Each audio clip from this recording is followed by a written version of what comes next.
What's going on? We back. Shout out to everybody that's here. Uh, we talking about some Detroit Lions football. Had a laptop to my side so I can research if need be to. But yeah, we here. Gonna talk about the NFC North and preview who improved, who didn't improve. You know what the outlook is looking like in the NFC North. And possibly the Lions went what 5-1 in the NFC North last year. So I mean, what's going on, Beefcake? It ain't been that bad, man. It ain't been bad at all. Um, what they did in the division last year. And the division has some changeover. As far as starting with ourselves, we have a new coach with a different philosophy than Jim Caldwell. Jim Caldwell, he's not a fiery guy. We all know that. He's a good guy. He's a good guy. If he was a church reverend or something like that, he'd fit the bill. But got Patricia at him. The defense is turning over. They got an offensive run game coordinator, new offensive line coach. Jim Bob Cooter is going to be the offensive coordinator. Still, he's a holdover. But it's going to be some different philosophies as far as on offense as well as defense of how they're going to play it. They re-scheming and coming together with a new run game. And Matt Patricia is a very integral part in this run game that they started off. They implement now. He has some background in that as well too. So, what he bring for Matthew Stafford? Before I get to the defense, he brings a guy that's game plan against Matthew Stafford, and he probably can tell Stafford, well, when I played you in New England, this is what we tried to do and try to take away. So maybe you need to improve or do this and do that, and I can show you where you're weak at. See, just because he's a defensive coach and he's labeled that, it doesn't mean that he doesn't have an offensive background, which he does have. But when you're a defensive coach, you got to understand how offenses work. You got to understand offenses too. He can help Stafford. Like, this is what we did to you. This is what you got to improve, and he can help him from that standpoint. Defensively, they're gonna play totally different up front. It's gonna be a totally different defense, different gap control, different scheme. They usually try to rush the passer and play the run on the way to the passer. That won't be no more. So, we have changed a lot, man, especially with some of the personnel that the Lions gonna have as well too. Some of that personnel has changed over tough. Because now Nevin Lawson is still a part of the team, but Tease Tabor and Deshaun Shedd is going to battle for the second starting cornerback position opposite of Darius Slay. Jamal Agnew and Quadre Diggs will battle for the nickel. Quadre Diggs will battle for the opposite safety position other than Glover Quinn, which really don't have no labels no more. You know what I'm saying? Usually the free safety is the safety that plays more the coverage, is deep middle of the field, especially if they go cover one. He's the deep safety, especially in the cover three. He's the deep middle safety down the middle. He takes away the middle coverage. Got to have good loose hips. Got to be able to read quarterback eyes. A little bit more agile. The box safety, the strong safety, is the guy that kind of plays in the box, play to run, and can cover. But now NFL teams are asking, both safeties to do the same responsibilities. You got to be able to do the same thing. So, you got that battle going on, and obviously bring Kerry Hyder back. Deshaun Hand, he's a guy that can play interior or outside. So they got a lot of different things. It's my puppy, he playing around, so he outside. But it's a lot of different things going on right now with the Lions. But it's changeover. We look at the Minnesota Vikings. They won the division last year. They got some changeover as well too. They gave, I think Kirk Cousins was the first player in NFL history to get a guaranteed contract, a fully guaranteed contract. So they bringing him on. And they had Case Keenum last year. The Lions dominated Case Keenum in the first affair. He couldn't do nothing. Then the second one they got us at Thanksgiving. But also with the Lions is also, with the Vikings also bringing back Dalvin Cook. That's pretty positive. And can they do it again with Kirk Cousins? Is he an upgrade over Case Keenum? I believe so. But historically we've had Kirk Cousins' number. He threw some big yards a couple years ago with the Redskins, but still beat him up. He ain't nobody that strikes fear into me. Defensively wise, the Vikings are tough. Anthony Barr, I think he's in the contract year. Everson Griffin, Kendricks. I can't remember his first name, but the middle, Eric Kendricks, the middle linebacker. He's one of the best middle linebackers if you watch on tape. He's really, really good. Harrison Smith in the back end, the kid from Michigan State they got out there, Trey Waynes, he probably could be better this year. Xavier Rose is one of the best statistically pro football focused, deep analytic cornerbacks out there. So they're a good team, man. But it's nothing that strikes fear in me with the Vikings. It's like, I just don't see them, being that dominant force in the NFC North, man. I don't see them doing it. I see Kirk Cousins bringing some stability at the quarterback position, and he got some weapons. Especially if Dalvin Cook can whip back into shape. The receivers, Adam Thielen and the other guy, Stephon Diggs. So they got a lot of weapons in Minnesota, and maybe they just thinking like we one quarterback away, and it could be, it really could be. But Kirk Cousins ain't been known for winning the big one, but Kirk Cousins has not had a supporting cast like he has in Minnesota with the defense and what he have on offense. So, but also the thing about what made Case Keenum magical to go a little bit deeper on the Minnesota Vikings was that his mobility. He was able to shake off defenders. Kirk Cousins isn't as elusive as Kirk Cousins. Kirk Cousins isn't as elusive as Case Keenum. So Case Keenum was able to make magic happen because he was so able to be like a little wet fish or whatever, and he was able to slip away and make plays downfield. They won't have that with Kirk Cousins. And if they offensive line is letting guys through like they did on Sam Bradford earlier in the year, and pass rushers get through on Kirk Cousins, that can be an issue. Because Kirk Cousins, he can move a little bit, but he more like a statue in the pocket. He more Sam Bradford than Case Keenum. So if they can't, if he can't avoid the rushers and their offensive line won't get bailed out with Kirk Cousins like they was with Case Keenum, that's something else to look about the Vikings. But you go to the Packers, obviously they've been the nudge in everybody's shoulder. Good organization. Ted Thompson stepped down from the GM position because he didn't want to spend no money. He was real cheap. He wanted to build everything through the draft, and they drafted heavy. Kirk Cousins is MP problem, no problem to us. We got Cousins. Yeah, we got Cousins number. You're right. And here, my bad. I'll read your other comment in a second. Give me a minute, but we go to Green Bay. They drafted a lot of cornerbacks. They drafted the guy from Louisville. I liked it a lot. His name is eluding me right now. But in the first round, I liked him a lot. I think he's gonna be a big time player. But I'm wondering where the pass rush is gonna come in from Green Bay. They did a lot of defensive back, search in the last couple of years. They got the kid from Washington that tore his knee up, or one of them kids from Washington. No, they didn't get the one that tore his knee. They got the kid from Washington. They got a lot of different defensive backs. You know what I'm saying? High Clinton Dix, he kind of gave up on it at the end of the year. But where is the pressure going to come in the front seven? Julius Peppers was deeply missed last year, deeply missed, and, we're going to look up their draft real quick because I just want to know, did they, address the pass rushing? Because Clay Matthews, he aging, man. And there was some talk about them cutting him last year. And I said, how they gonna cut him? He had a pretty good year, the year before last year. He had a really good year. But I seen the drop off of Clay Matthews last year, man, a little bit offensively wise, man. But they didn't replace Julius Peppers. Dayton Jones didn't work out for him. They defense was excuse my language, was like dog shit last year, you know what I'm saying? So that's something to definitely look into and look about. I just know they drafted a lot of defensive backs. But, for us that know about football, the back end and the front end works together. It's an integral part, man. It works together. If your back end don't work with your front end, it's not gonna work. You can have the greatest defensive backs in the world, okay? You got great defensive backs.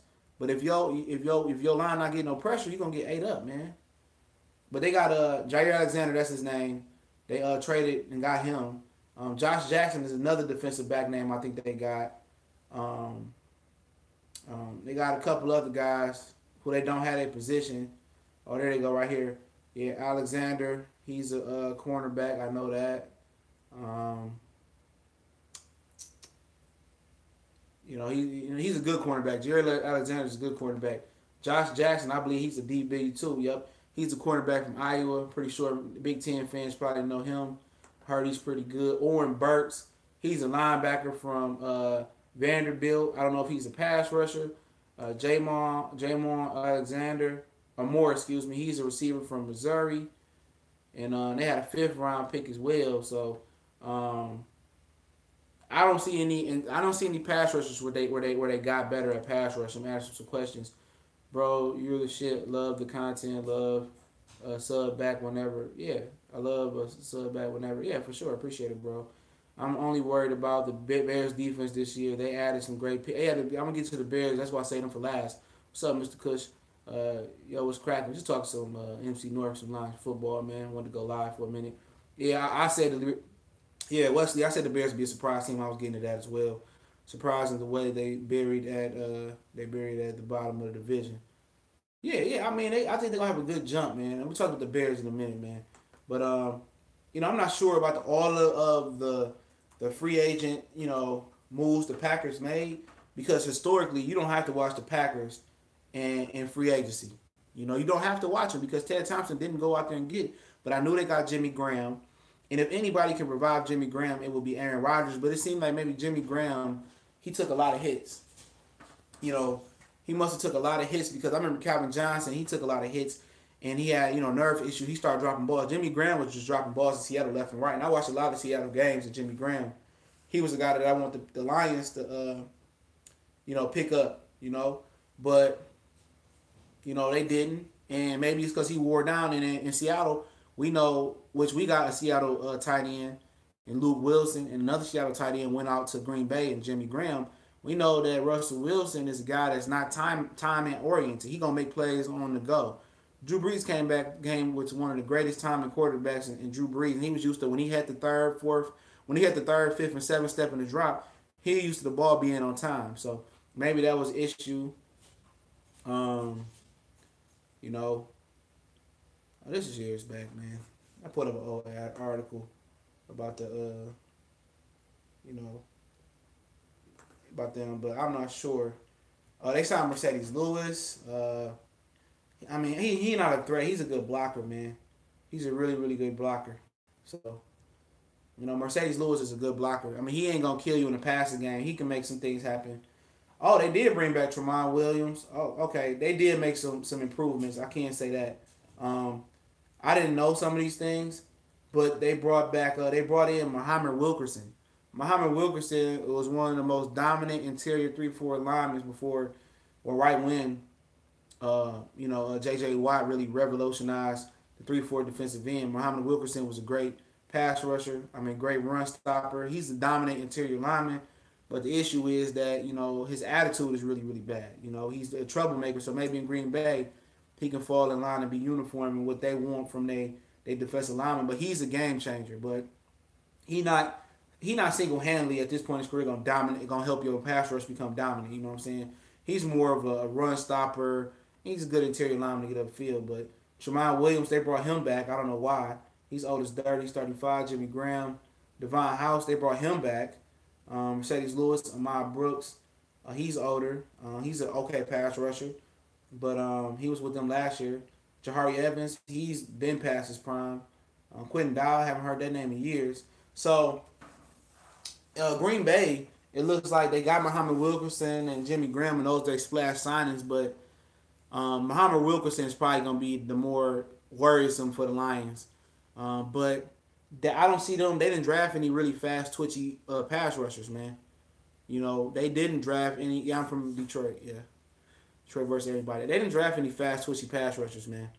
But maybe some teams just think they got a system. But last year, Stafford had all day to fucking throw. I understand Clay Matthews. He's a year older, and he played he didn't play good last year. So, am I really worried about the Packers this year? I worry about it because I think we traveled to Green Bay for the end of the season, and that game don't have a betting line. So I'm really not worried about Green Bay. I'm not worried about them. Going to Lambeau when it's frozen. If we can run the ball, I think that's half the game won. If we can run the ball just good enough, I think the Wolves in Green Bay, which we canceled them a couple years when we canceled it last year, even without Rodgers. I'm not really worried about the Packers like that this year. I understand Devontae Adams. I understand they got Jimmy Graham and they got rid of Jordy Nelson, so they're a good team, man. But the Packers and Vikings don't really scare me. Anytime you talk about Aaron Rodgers, it's a little bit scary. You know what I'm saying? He's very respected. Even amongst Lions fans. You can hate the guy, but the guy is really, really good, and you respect his craft. And especially the Dallas Cowboys can't stand them, but they hate Aaron Rodgers. Do you think he will be defensive tackle or edge? I don't know, man. I remember the last guy we had like the Sean Ham.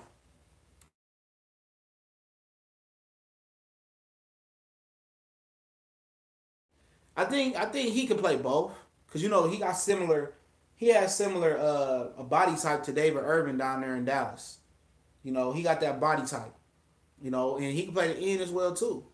He more athletic than Rob Ninkovich was at the end, and Chris Long was at the end for the Patriots. So it should. I mean, it's gonna be interesting to see what they do with that kid. You know what I'm saying? If Jonathan Hankins come in, I think he's gonna be more of an end play the interior lineman. But it depends on what defense they run. That's gonna be the Lions' biggest asset this year. The Lions' biggest asset is going to be the surprise of their defense because don't nobody know what they're running. Sad for the Bears, but they could be the 10th best team in the league and still be 6 feet under in the North. You're right. Now we get to the Bears. The Green Bay Packers defense is booty. Yes, yeah, it is. Muhammad Wilkerson get them a little bit of a boost. Um, I think we will be the best in the North. Yeah, highly possible, man. We got to get through camp, because camp, a lot of injuries happen, man, in preseason. And Kerry Hyder's back. They have revolutionized how they heal up ACL injury. So hopefully he does good. We had to scratch and claw to beat the Bears last year, who beat Baltimore and Pittsburgh. We couldn't. Yeah, the Bears is good, man. They defense, they added Raekwon Smith. They added Raekwon Smith, and they already got another Georgia Bulldog and Leonard Floyd. So, the only issue for the Bears is defensive back wise. That's their biggest weakness. I still don't think they addressed their safety position. I think they brought back Kyle Fuller, Principal Kamara. He alright. But up front, it's great. It's a great defense. And Trubisky, he played well versus the Lions last year. He tore us up. He tore up the Cincinnati Bengals as well too. And now he has a Detroit product in Allen Robinson that he can toy with. And he got Trey Burton, another guy want the Lions to get a tight end. Taylor Gabriel. They rebuilt that offense for him. When they got the Cohen kid coming out the backfield, and they got the guy from Indiana, Jordan Howard. They got a good team, man.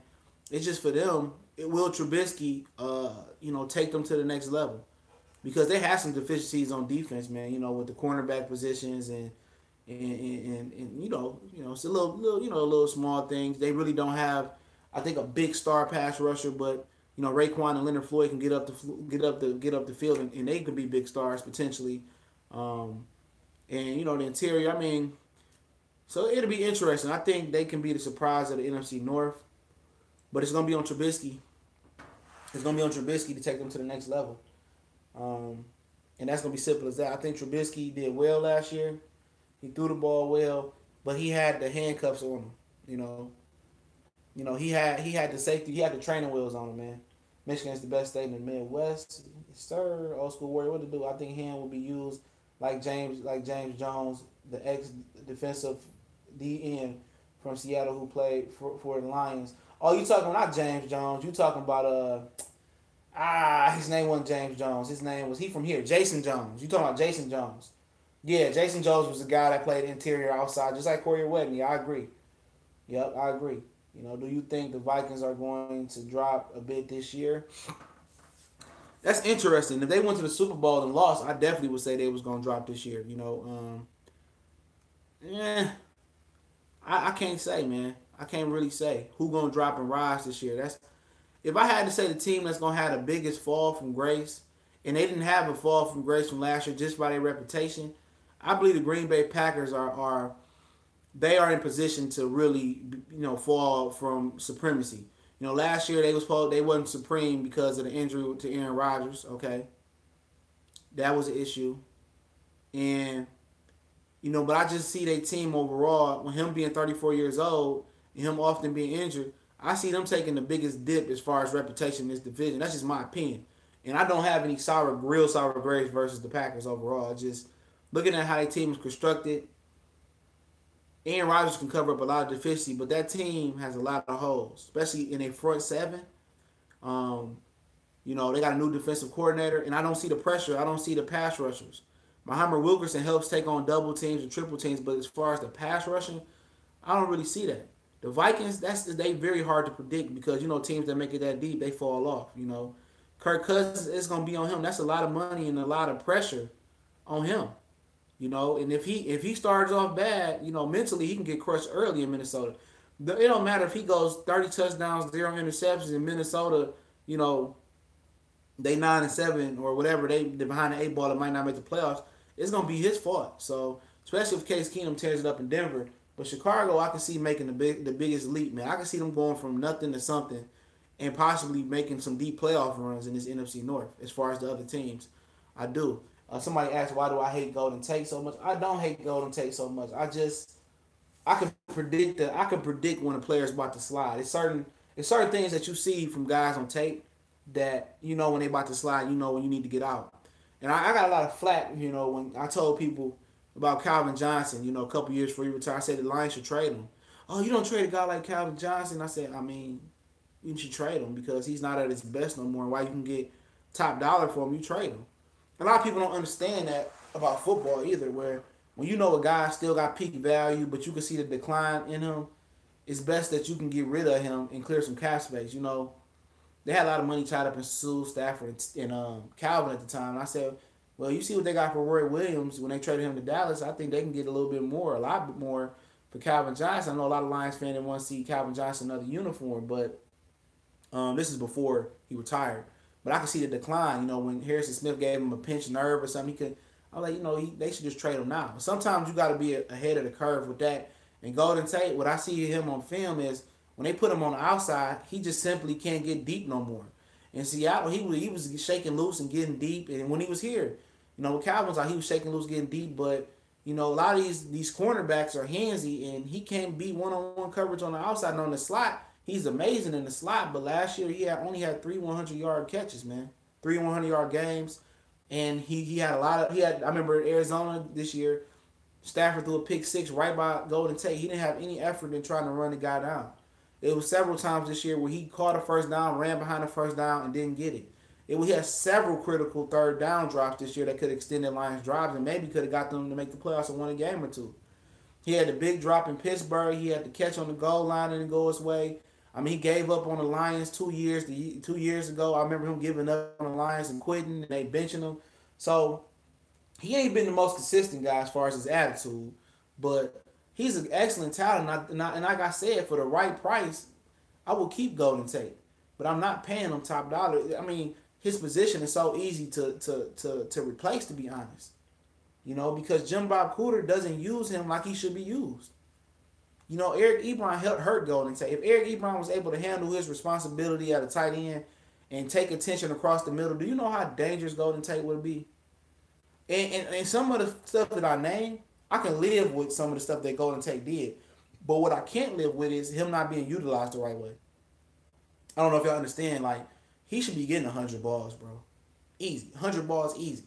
He should be the top slot receiver possibly of all time, because he got something that Brian Switzer, that's gonna be that was supposed to be a good slot receiver with the Cowboys. He got traded. Cole Beasley, Wes Welker, Julian Edelman. He got something that those guys don't have. Edelman and Switzer and Beasley and Welker, they couldn't play on the outside at any point in their career. They couldn't beat nobody down the field and win on the outside. Golden Tate can play on the outside, and he can play on the inside, and he can get downfield and stretch the field. He's a gifted slot receiver that's not being utilized right. And is that his fault? No, on that part. Is it his fault that Eric Ebron couldn't help him out with being the tight end and drawing attention across the middle of the field? No. If Luke Wilson, I'm gonna tell you this: if Luke Wilson or Michael Roberts, who I think can start at tight end as well this year, if they can do what they need to do and just catch the ball in the middle of the field and draw attention and draw the zones away from Golden Tate is gonna have a career year this year. Mark my words, Golden Tate will have a career year this year and get his contract if they get adequate tight end play and adequate run game. Because you can't double team when you can't bracket Golden Tate, because Luke Wilson will run by you and go deep and split the safeties or go to the deep middle of the field or do things of that nature. Eric Ebron wasn't no threat to nobody. If he catch it, he ain't gonna do nothing but drop it or fumble. So that's how they looked at Eric Ebron. Golden Tate's his future is really not determined by his play from last year or whatever. It's determined about his supporting cast this year. Stafford and him is good. You know, Marvin Jones and Kenny G and T.J. Jones, they gonna do what they do. But that tight end position in that running back position is gonna be key about how big of a year he had because there's no answer for him. If Kenny Galladay put muscle on and gets bigger and stronger, and then you go over to the other side with Marvin Jones, he can work out with Randy Moss again to get bigger and stronger. And Luke Wilson and Mike Robertson can handle those responsibilities. And you got Theo coming out the backfield, and Theo gonna play some slot as well this year. You're not gonna be able to double team Golden Tate. You know what I'm saying? Golden Tate, like I said, it's not that I have a hate for him. I just see the slottage and him not being used right. That's my biggest issue with them. It's not nothing that Golden Tate does on the field. I can talk about his numbers all day. I can live with that because I know, I know the Lions have a lot of weapons. But what I can't live with is the fact that he's not being utilized the right way and he's not getting the support cast that he needs on the inside. Because if you got a good tight end, it doesn't have to be great. He can just occupy the zones and the man coverage in the middle. I mean, you can't double team Golden Tate. Then you got Theoretic come out the backfield. Then you got Galladay. Then you got Jones. Then you got the running game, the play action. He'd be unstoppable if this offense was run right and they can run the ball. But that's just my opinion. That's my opinion. Lions are going 12-4. The pack reminds me of the Patriots. No quarterback, no win. They've slacked on free agent development for years, and they're not willing to spend much. And yeah, that's a good Tim Timpson. That's a great thing. That's why the Patriots, stack up on quarterbacks. You know what I'm saying?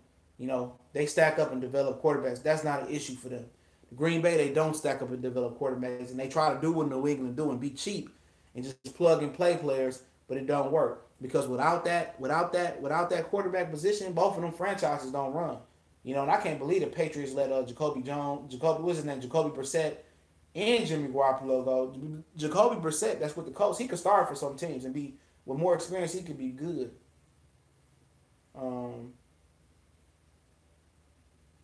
Old school warrior. Yep. See, I messed up the finger and bad leg. I messed up. Yeah. You can see the end coming for Calvin Johnson. Who's going to start at tight end? Luke Wilson, Michael Orr. I can't pronounce the Hawaiian guy. The Hawaiian guy is more of a blocking tight end. He can make some catches though, but I think it's going to be between Luke Wilson and Michael Roberts. They say Michael Roberts is looking good, but it's so early in camp. Luke Wilson he's more of a utility tight end with Seattle. He's a guy that can really stretch the field and catch deep balls. He has some drops, it happens. It wasn't no. Every time I see him catch the ball in a big game, he caught it down the field. He caught it. I think we could have made the playoffs if Jim Caldwell challenged the catch against the Bengals.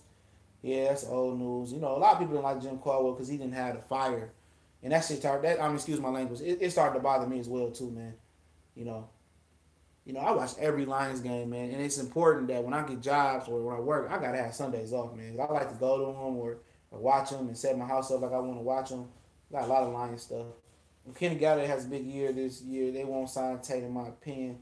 I don't think it's so much predicated on Galladay. I think it's predicated on if T.J. Jones and Theo Reddick do good in the slot this year, and Tate has an average year, they won't re-sign him. And it depends on what Tate is offering. What money you want. If Tate is reasonable in his money, it won't matter that sign because Kenny Galladay under a rookie deal for at least 2 more years, I believe.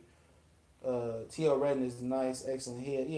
Yeah. Theo Redden will be a great slot receiver, man. Really, really good slot receiver, man. I think Luke Wilson is going to ball out with Stafford. Yeah, because Stafford got an arm, and Stafford is a timing quarterback. Russell Wilson was a guy was always predicated on. It wasn't predicated on timing. Luke Wilson was used to, Russ Wilson doing the run and just running up under deep balls. He gonna have an opportunity to play with a great time quarterback. Same thing for Jimmy Graham. He gonna have an opportunity to play with a great time quarterback, Aaron Rodgers. And Seattle was just definitely just they just losing a lot of talent, man. I wouldn't resign Tate unless this is Tim Timpson. My dog is knocking at the door for some reason.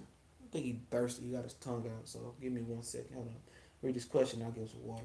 I wouldn't resign Tate unless it was less than what he's making this year. He was half step slow last year. Plus, it looks like we got a lot of talent buried on our depth chart. Yeah, they do. They just picked up a lot of receivers. One guy from Division III school, a sleeper from the New England Patriots. it depends. But that slot position is an acquired position too. Everybody can't play the slot position. Everybody can't play the nickel position either. That slot position is different. It's different. Lou Wilson gonna be Tony Sheffer 2.0. I like Tony Sheffer, man, until he got injured, man. I like Tony Sheffer was a good. That was my guy. I like Joe Fourier too. I heard he was begging for a chance. Outside linebacker still a mystery. Outside of Davis, no. Denard is gonna start. I don't know nothing about Christian Jones. I looked at Denard tape. He's solid. He's a pass rushing type of outside linebacker. Didn't see too much in coverage. It was just the highlights that I seen. Right. That's why I said it's gonna be Tony Sheffer 2.0. Stretch the field, big. Yeah. So Roberts can be the underneath, you know. And the guy from Atlanta, which name I won't attempt to butcher, he's a solid guy as well too. How do you think they'll use the fullback? They might use him like they used the guy Burkhead from New England. You know, he was more of a running back, fullback, but it'll be interesting. He probably do a lot of lead blocking, a lot of catching out the backfield. But I think you know Nick Barwin might get some carries, man, because the dude from New England, he got a lot of carries. Rex Burkhead, he got a lot of carries, man, a lot of them. Who leads the team in rushing this year? I went on a limb and said Kerryon Johnson. I could be wrong, but let me let the dog in. Give me 1 second.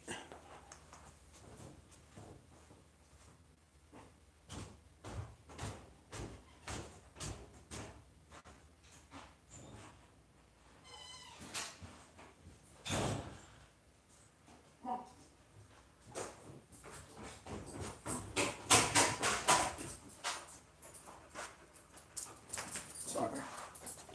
This is he dog. Well, his name is Miles, and he's a Labrador mixed with a pit that likes to have a lot of fun, and that's a lot of thirsty. So, but you know, other than that, the division is going to be solid this year, man. The NFC was the NFC. It was the NFC.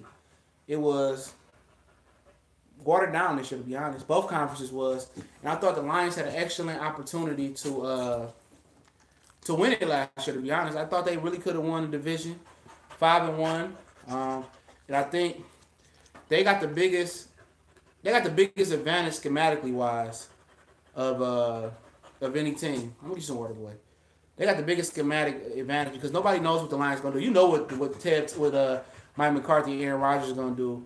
You got an idea what the Vikings want to do with Kirk Cousins. You got an idea what the Chicago want to do with Mike Trubisky, but they might have the second biggest mystery with Trubisky, because Trubisky was handcuffed last year. He wasn't allowed to be great. You know, stop. He wasn't allowed to be great. You know, and you know, with more weapons, they're gonna let him off the hook this year. They're gonna let him rip it a little bit more, and that could be a gift or a curse. Because if he gets more opportunities to throw it downfield and trust the receiver, it could be interceptions. His feelings could be hurt. They kind of you know kept it really really vanilla for him last year, Trubisky. So, like I said, it's gonna be a good division, man. I can't even lie, man. This is gonna be a great run. I'm predicting that it's hard for me to make any hard predictions, but I believe that it's gonna be a lot tougher for Rodgers to reign supreme. 34 years old. The team really sucks. They got rid of Jordy Nelson. They added Jimmy Graham. What if Jimmy Graham doesn't produce? He's just old. They're in a lot of trouble. Devontae Adams is a beast, and Randall Cobb is a good slot. You know, what if Jeff Jennings or Geronimo, whatever that guy's name is, he doesn't produce? You know, what if he don't produce? You know, they're gonna be in trouble, especially with that defense, man. Green Bay is legitimately like one Aaron Rodgers injury or one Devontae Adams injury away, or Jimmy Graham not producing from not being nothing. What if they get the same results they got from Martellus Bennett out of Jimmy Graham? It's gonna be a problem, man. I hope KJ tears it up. Me too. Kerryon Johnson Kerryon Johnson is a bigger running back than people get credit for. People look at him and say, "Oh, he's long." He had the most yards at the contact in college football last year or something like that. You know what I'm saying? You know, so he ain't for no games. He a strong physical back. You know, I watched him play at Arbor, man, and this dude was dynamite on tape. You know, on every time I watch Kerryon Johnson play, he got a lot of carries though, man. A lot of carries. They had to do a maintenance plan on him and stop his carries. He ran the Wildcat. He got unbelievable vision. He has a stiff arm from the depths of hell. So LeGarrette Blunt is going to be the perfect compliment, man. I'm excited about him as well. I see us being like the NFC South of last year. Yeah, putting two. What did they put? Two teams in the playoffs. Was it three? Two or three teams in the playoffs. Yeah. And I think that Blunt is going to get more carries than Johnson. Yeah, first half I agree. First half of the season I agree, but remember Blunt may basically be the longest. It might be the fastest running back on the roster in the straight line speed with Kerryon Johnson. So he gonna get his carries. Blunt is a what is he, 32, 33? He's a young 32, 33 years old. He never really took the lion's share of carries nowhere else. And don't forget, you got Amir Abdullah and Theo Reddick who gonna split time in the slot and in the backfield. And Amir Abdullah will do some more returner ability too from the receiving game. Because if Jamal Agnew wins that nickel cornerback position, him and Abdullah gonna split some time returning kicks and punts. In my opinion, I see it. Yeah, I say. Joey 2 times. I gotta think that Blunt is going to get more carries than Johnson first half of the season. Yep. Packers signed Mercedes Lewis too. Yeah, he don't really scare me. He's a good blocker. He's a good utility guy, but there ain't nobody that scare me. Fuck Amir. Yeah, everybody feel like that. Well, I will keep. How many fourth string running backs better than Amir Abdullah though? You know what I'm saying? That bring return ability. So at this point. If a running back go down, it ain't the worst thing that Amir Abdullah step in and fumble it away. But I laughed at Tim Timpson. I laughed for days. If Rodgers walked out and signed with the Patriots next year, I'd be smiling for at least 2 years. Damn, the franchise tag for dashing my dreams. Yeah, the franchise draft is crazy. The franchise tag is some bullshit, man. The players should fight to get rid of that, man. But it helps, keep good players on good teams. So I understand the good thing. Good thing. The Green Bay they got that kid from they got that running back from last year, like the 5th round, Jamal Williams or some shit like. He's really really good. And they got another rookie running back from last year. He's a second-year player too. Again, he really really good as well.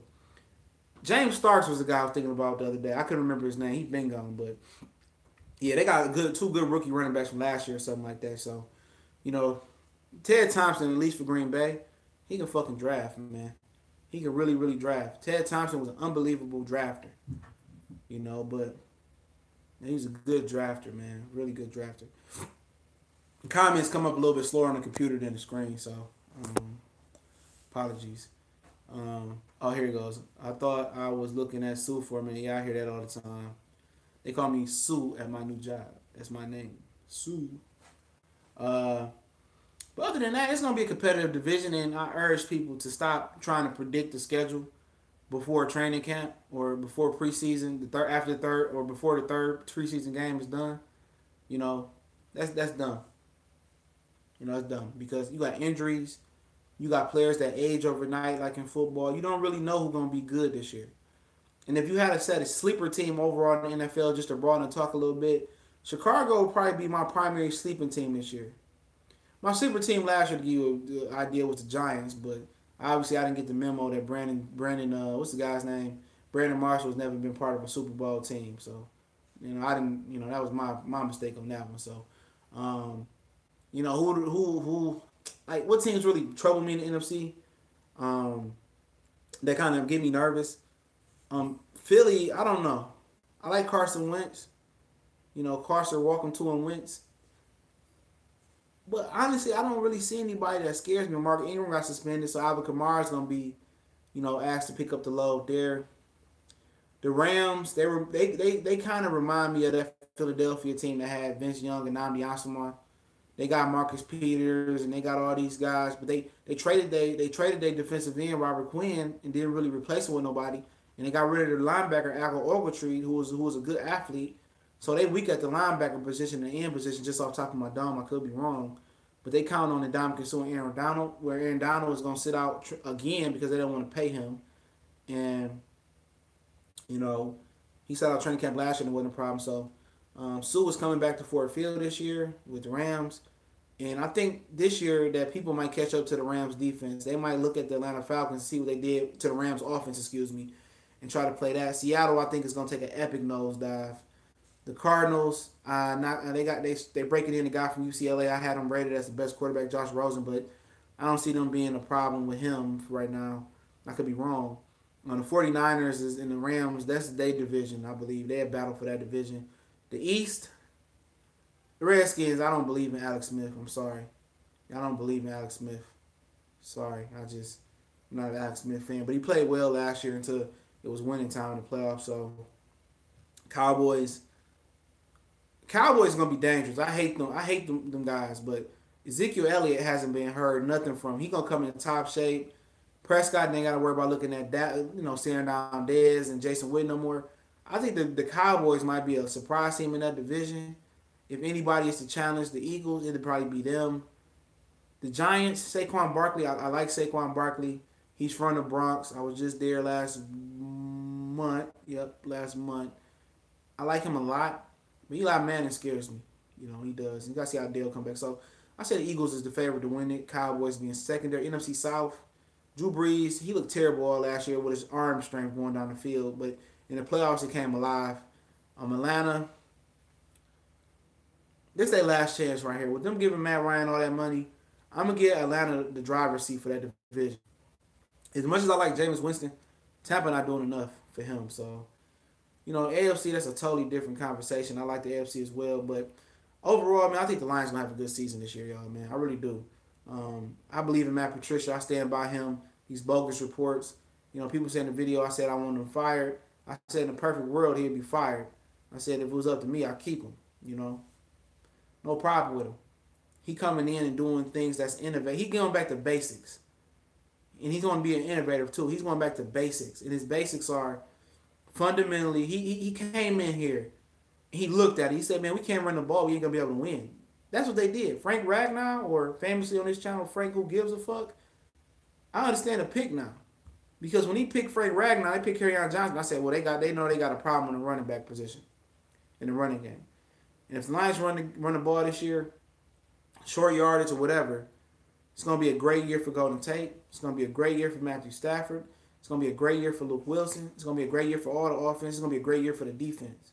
But my fear is, over my last 20 plus years watching the Lions, is that our offense is good and our defense is sorry. Our defense is good, our offense is sorry. Our defense is good, our offense is okay, but our special teams are sorry. So we have never had them all, at least two of them, the offense and defense, especially them all hitting at the same time. So I'm a little skeptical about that going on. But Jim Bob Cooter is an issue. But I think, I think when he was with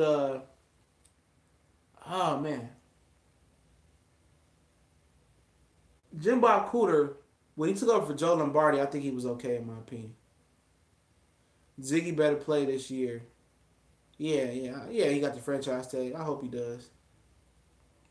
But I think Jim Bob Cooter need to get back to the Jim Bob Cooter he was when Lombardi got fired.